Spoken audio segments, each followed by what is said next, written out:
नमस्कारम। मैं हूँ योगी नित्य। नज़ला, जुकाम और बलगम से बहुत लोग परेशान हैं और ऐसा ही एक सवाल मुझे कल मिला जिसमें बहुत परेशान होकर व्यक्ति कहता है कि मैं 8-9 महीने से नज़ला और जुकाम से परेशान हूँ। कौन सी ऐसी दवाई है जो मैंने नहीं खाई? बहुत सारे एंटीबायोटिक्स और बहुत सारे कोर्सेज मैंने कर लिए लेकिन मेरा जुकाम और कफ ठीक नहीं हो रहा।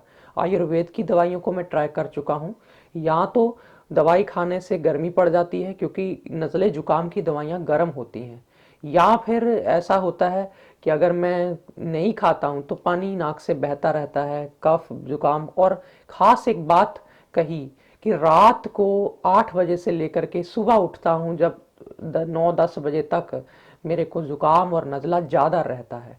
ये बात सही है क्योंकि जब नज़ला जुकाम या आपको कफ होता है तो कफ कफ का समय सुबह के समय होता है, लेकिन जब जब जैसे जैसे ये बिगड़ता जाता है तो फिर ये सुबह नहीं होता, ये रात से ही होना शुरू हो जाता है। क्योंकि सूर्य ढलता है।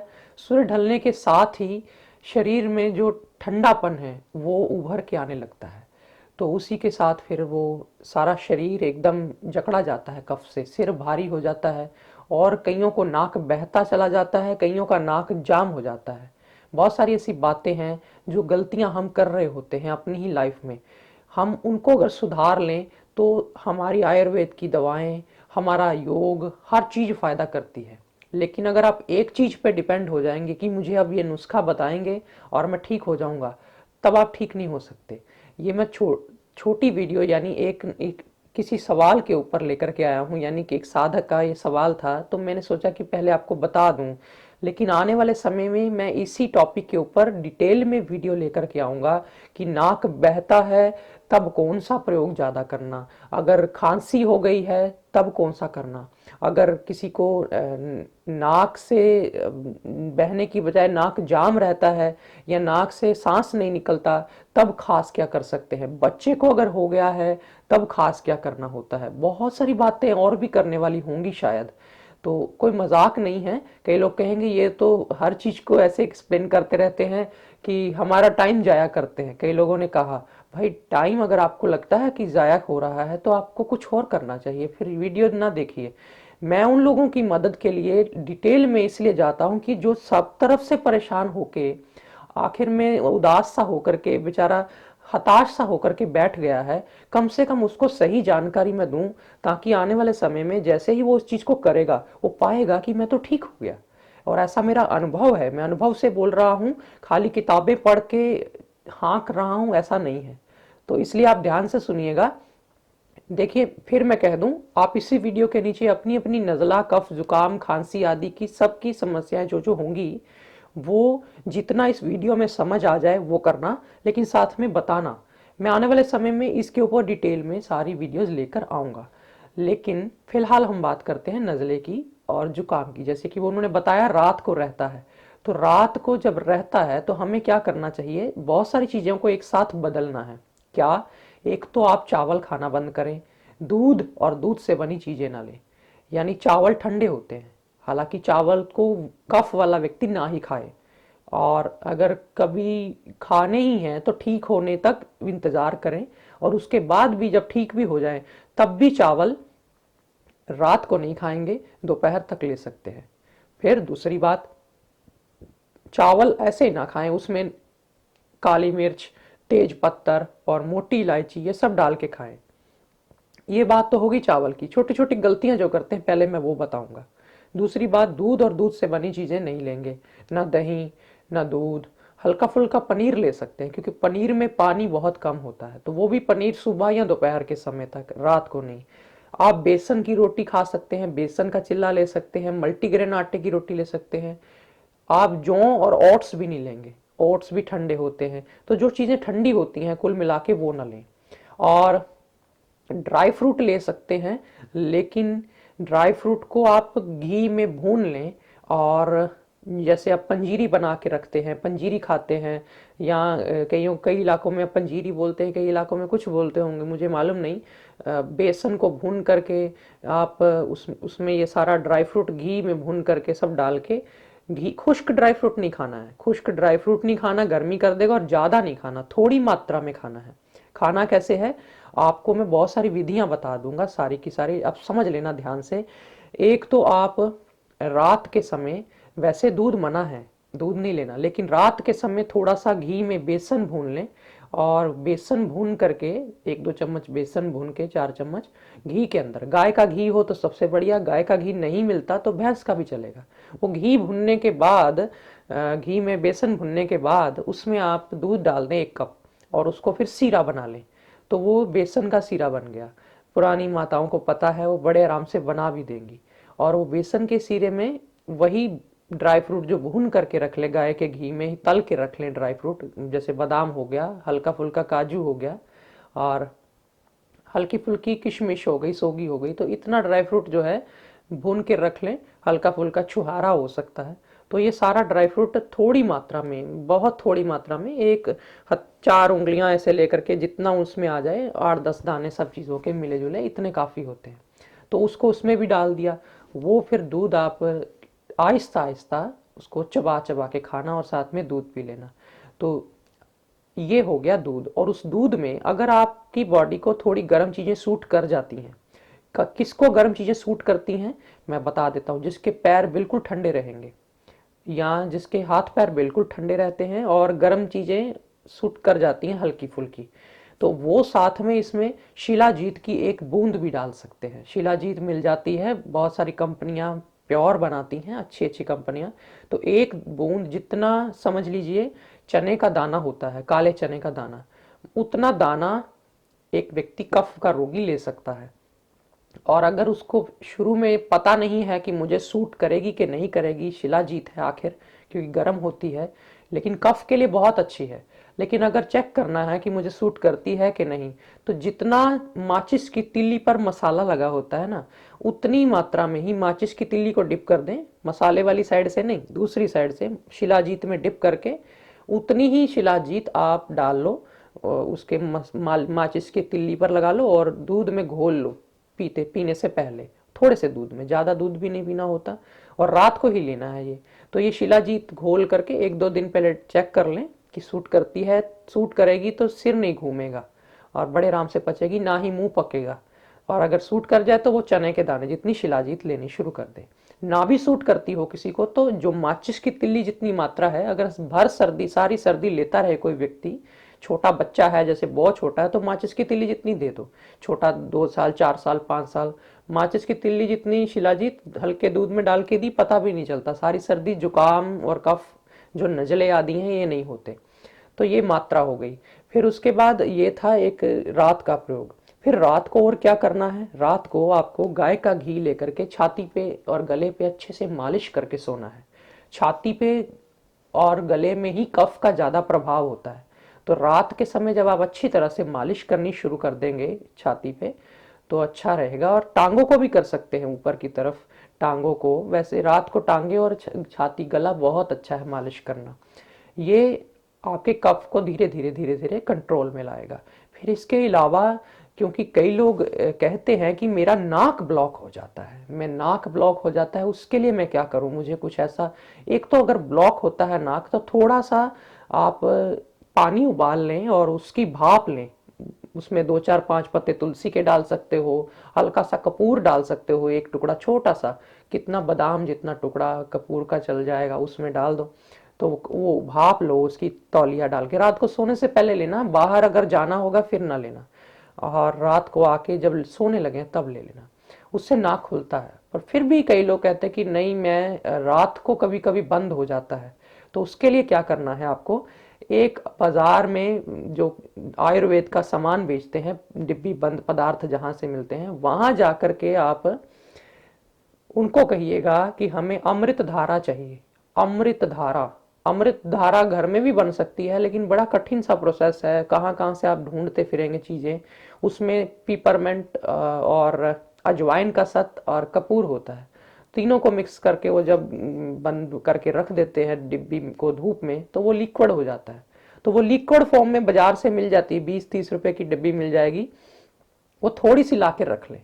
वो क्या करें, वो जब भी आपको लगे कि नाक मेरा बंद हो गया रात के समय या कभी देर सवेर, कभी आपको नहीं कुछ हल मिल रहा, तो टेम्पररी तौर पे, हालांकि परमानेंट हल नहीं है वो, लेकिन टेम्पररी तौर पे उसकी एक बूंद लेके नाक के बाहर हल्का हल्का इधर या इधर, अंदर ना लगा लेना, ना ही आंख में लगाना, नहीं तो थोड़ा जलन करेगा, ध्यान रखना। इसलिए सिर्फ नाक के बाहर बाहर हल्का हल्का ऐसे ऐसे लगा देना।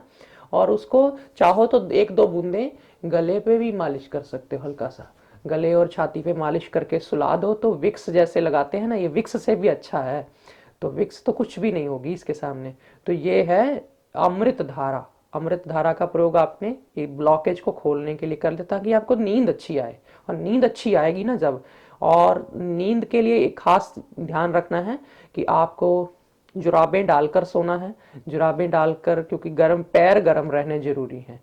और साथ ही साथ एक चीज ध्यान रखिए कि ज्यादा से ज्यादा शरीर गर्म रह सके, इसके लिए आपको बाईं करवट सोना है, लेफ्ट साइड करवट लेके, यानी लेफ्ट साइड नीचे होगी, हार्ट वाली साइड जो है, दिल वाली, ये साइड नीचे रखेंगे, और जो राइट वाली साइड है, सीधा हाथ, इसको ऊपर रखेंगे, टेढ़े होकर आराम से तकिया लेकर लेट जाएंगे। हाथ नीचे रख के नहीं सोना है, उससे हाथ सो जाएगा फिर।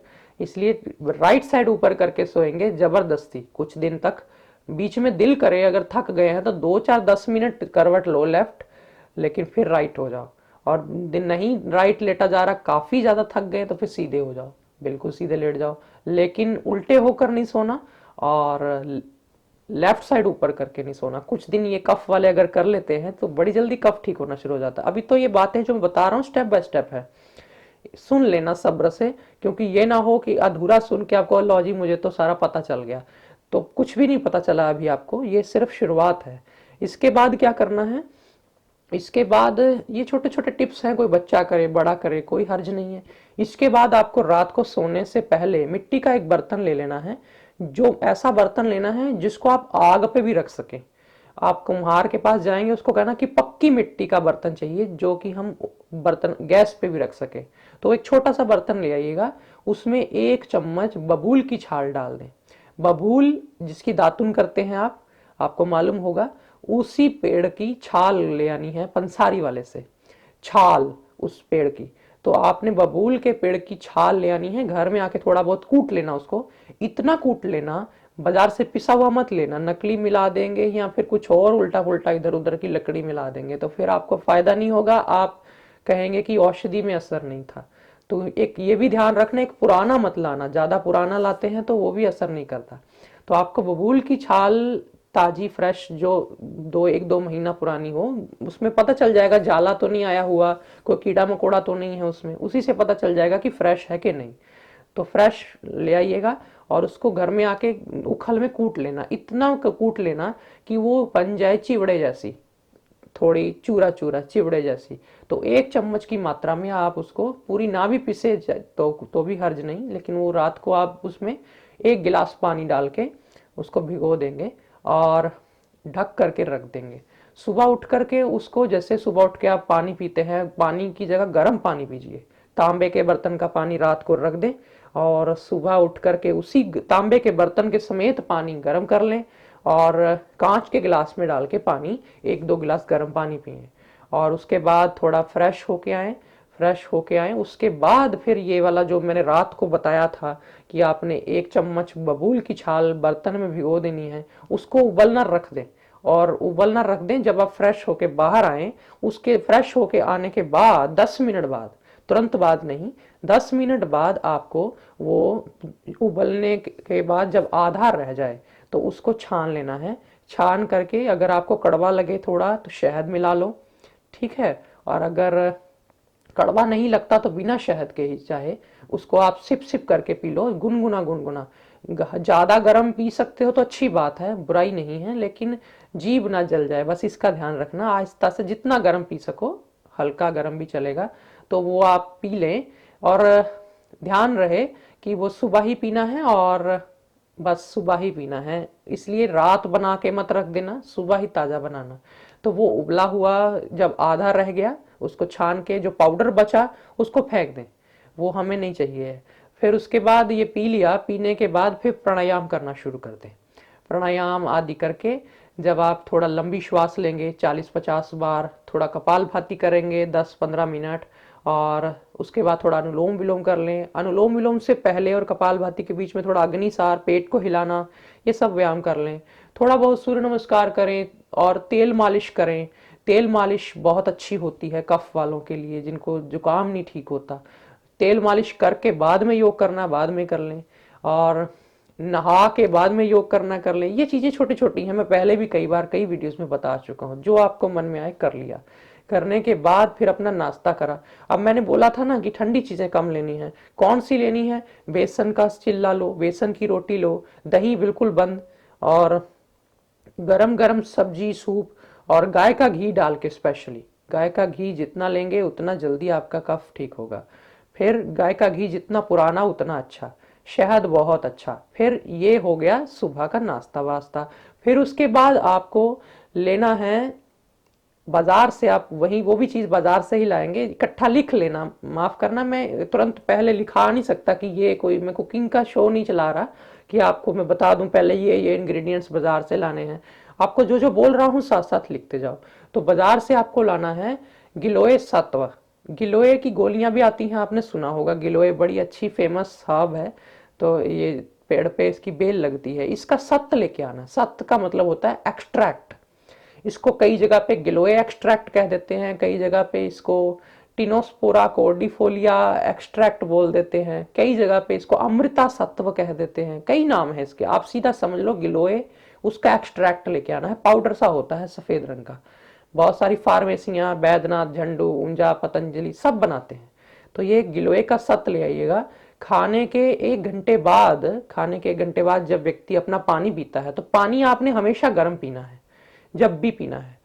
बशर्ते आपको प्यास बहुत ज्यादा लगी है और आपका गला सूख रहा है, तब ताजा पियो। वरना तो अगर ज्यादा प्यास नहीं लगती कफ वालों को, तो अगर प्यास नहीं लगी है तो ताजा पानी की बजाय गर्म पियो। सर्दी हो या गर्मी, गर्म पानी पी लिया। उसके बाद 10-15 मिनट बाद, यानी खाने के 1 घंटे बाद पानी पिया, घंटे सवा घंटे बाद, उसके भी 10-15 मिनट बाद आपने ये जो अमृता सत्व पाउडर आप लेके आए, इसकी 1 ग्राम का भी तीसरा हिस्सा, यानी सिर्फ 300 मिलीग्राम। अब आप कहेंगे जी मैं 300 मिलीग्राम के लिए कौन सा ऐसा वेइंग मशीन लेकर के आऊं कि 300 मिलीग्राम वो बता सके। उसके लिए हाल ये है कि आपको 10 ग्राम की अगर डिब्बी है तो उसकी 30 पुड़ियां बना लें। आप अपने आप समझ लीजिए, 10 ग्राम चीज है तो 1 ग्राम में 3 पुड़ियां बनेंगी, तो वो 300 मिलीग्राम आएगा लगभग लगभग। तो आप 30 पुड़ियां बना लें 10 ग्राम चीज की। वो 30 पुड़ियां बना के रख लें। एक पुड़ी सुबह नाश्ते के 1.5 घंटे बाद शहद मिला के 1 चम्मच उसमें चाट लो।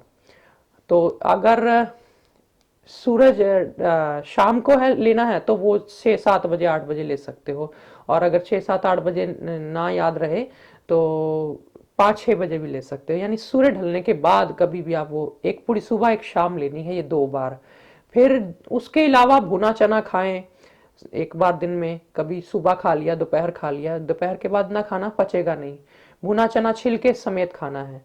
फिर उसके अलावा प्राणायाम रोज करना है, कभी कभी तेल मालिश, रनिंग करना, बाहर दौड़ना। और और इसके अलावा ये कई लोग पूछते हैं कि कफ और जुकाम में हम आ, ठंडे पानी से नहा सकते हैं कि नहीं। बेशक नहा सकते हैं, लेकिन जिनकी बहुत इम्यूनिटी कमजोर है, बहुत इम्यूनिटी कमजोर होती है, तो कफ नजला कई बार ठीक ही नहीं होता, तो वो इतने ठंडे पानी से न नहाएं, हल्का गुनगुना कर लें अगर आपकी सेहत अलाउ नहीं करती या कोई बच्चा है तो। फिर ये गिलोय जो मैंने दी है, इसका जुकाम से सीधा कोई लिंक नहीं है, इसका लिंक हमारी इम्यूनिटी से है। आप अगर इम्यूनिटी अपनी स्ट्रांग कर लेंगे, और इम्यूनिटी स्ट्रांग करने के लिए एक तो गिलोय हो गई, इसके अलावा भी आप विटामिन सी की गोलियां आती हैं बाजार से, उनको चूस लिया करें दिन में 1-2 गोलियां। या फिर नेचुरली आप संतरा जो होता है, संतरे पे काली मिर्च लगा के उसको धूप में बैठ के खाया करें। तो ये नजला जुकाम के लिए छोटे छोटे टिप्स मैंने दिए हैं, तो कुछ भी नहीं देखा जाए तो कोई दवाई मैंने लिखवाई नहीं, कुछ बताया नहीं। लेकिन ये अगर ये छोटे छोटे टिप्स को ही आप कर लेते हैं, बबूल वाला और रात को शिलाजीत वाला, थोड़ा बेसन का सीरा और बेसन की रोटी, बेसन की सब्जी, या हल्दी की सब्जी, हल्दी अदरक की सब्जी मिक्स वाली, तो इतना ही कर लें, क्योंकि दवाइयां कईयों को मुंह पक जाता है, कई लोग कहते हैं मैं गर्म सूट नहीं करती चीज, तो क्या करें। अब छोटा बच्चा करे इसको, बड़ा बुजुर्ग करे, कोई जवान करे, सबके लिए अच्छा है ये।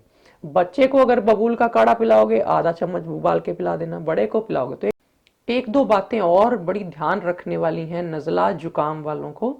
जिनको भी नज़ला, कफ, साइनस, जुकाम, छींकें आदि ये समस्या है, उनको कच्ची चीज़ें कम खानी है, यानी सलाद कम खाना है। तो सलाद ना खाएं, सब्जियों का सूप पी लें कुछ दिन, काली मिर्च आदि का प्रयोग ज़्यादा कर लें। तो ये चीज़ ध्यान रखें कि कच्ची चीज़ कई बार और ज़्यादा नज़ला जुकाम करती है। फ्रूट भी आपको सुबह सुबह खाना है, सूर्य ढलने के बाद नहीं खाना है कोई भी फ्रूट। रात को हल्का सा दाल का सूप पी लें, या रात को एक दो रोटी हल्की लेके साथ में कोई सब्जी ले लें, गाय का घी आदि ले लें तो काफ़ी है। ये तो था सारा नज़ला जुकाम के ऊपर। आने वाले समय में खांसी और पुरानी खांसी, इसमें भी खांसी की कई किस्में होती हैं, कईयों को किसी तरह की, कईयों को किसी तरह की। फिर बच्चों को, बड़ों को, बुजुर्गों को, कुछ भी अगर खांसी आदि से रिलेटेड या नज़ला जुकाम आदि फिर भी कोई दिक्कत रह जाए, ये प्रयोग आप ये जो सारी चीज़ें बताई हैं इसको लगभग लगभग महीना भर करिएगा, और फिर भी कसर रह जाए, कमी रह जाए तो वीडियो के नीचे आके बताइएगा। फिर आने वाले समय में मैं डिटेल में इन चीज़ों पे चर्चा करूंगा। हालांकि ये जो चर्चा भी की है ये कहीं कम नहीं थी, इतनी ही अगर कोई कर ले तो नज़ला जुकाम रह नहीं सकता। फिर भी जो चीज़ें मैंने बताई करिए, करने के बाद भी अगर कुछ ना भी पता चले आने वाले समय में आप नीचे सवाल करते जाना। मैं कुछ दिनों बाद एक साथ सब सवालों को उठाऊंगा, फिर उसको मिला करके एक इसका नया वर्जन तैयार करूंगा वीडियो का, जिसमें मैं डिटेल में खांसी, बलगम, जुकाम आदि पुरानी पुरानी तकलीफों पे चर्चा करूंगा। आज फिलहाल इतना ही। नमस्कारम।